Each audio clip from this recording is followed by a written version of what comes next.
వచ్చేసింది ఆది శ్రావణం షాపింగ్ అంతటికి అతిపెద్ద కేజీ సేల్ తో పాటు up to 61% off 1+1 offers, combo offers ఇంకా మరెన్నో. CMR shopping mall. మంత్రి బీసీ జనార్దన్ రెడ్డి ఇలాకాలో బ్యాక్ డోర్ మద్యం సరఫరా చేస్తున్నారు. స్వాతంత్ర దినోత్సవం రోజున నిబంధనలకు విరుద్ధంగా మద్యం సరఫరా చేస్తున్నారు. కోవెలకుంట్ల మండల కేంద్రంలో యథేచ్ఛగా మద్యాన్ని బ్లాక్లో విక్రయిస్తున్నారు. ఎక్సైజ్ పోలీసుల నిఘా కొరవట్టంతో వైన్ షాప్ బ్యాక్ డోర్ నుంచి అమ్ముకుంటున్నారు షాప్ యజమానులు.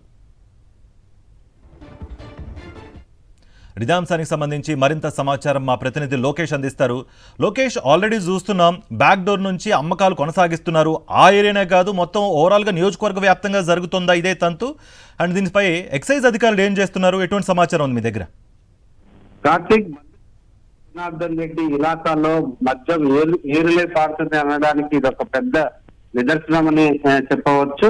ఏదైతే ఆగస్టు 15 స్వాతంత్ర దినోత్సవం సందర్భంగా దేశంలోనే ఎక్కడ కూడా మద్యం విక్రయాలు అనేది జరగదు. పూర్తి స్థాయిలో వాటిని బంద్ చేసే పరిస్థితి. అయితే ఈ యొక్క నంద్యాల జిల్లాలోని కోవెలకుంట్ల మండల కేంద్రంలో ఈ యొక్క గణేష్ వైన్ షాప్ అయితే ఫ్రంట్ డోర్ అంటే ముందు షాప్ ముందరైతే క్లోజ్ చేశారు, కానీ బ్యాక్ డోర్ ద్వారా ఈ యొక్క మద్యం సరఫరా అనేది కొనసాగుతుంది. అంతేకాకుండా ఈ రోజు బంద్ ఉంటుంది కాబట్టి బ్లాక్ లో అధిక ధరకు కూడా ఒక మద్యాన్ని అమ్మకాన్ని అయితే యథేచ్ఛగా కొనసాగిస్తున్నారు. అయితే ఈ యొక్క అధికారుల యొక్క నిర్లక్ష్యం, మానిటరింగ్ పూర్తి స్థాయిలో సరిగ్గా లేదనడానికి ఇది ఒక నిదర్శనం కూడా చెప్పవచ్చు. మొదటగా ఈ యొక్క కూటమి ప్రభుత్వం అధికారులకు వచ్చిన తర్వాత నంద్యాల జిల్లాలో ఎక్కడ చూసినా యథేచ్ఛగా యొక్క మద్యం సరఫరా అనేది జరుగుతుంది.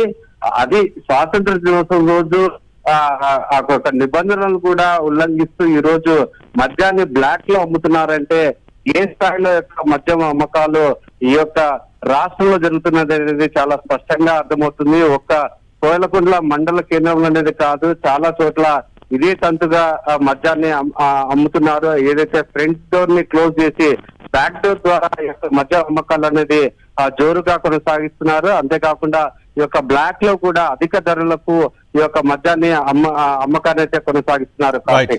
Thank you Lokesh.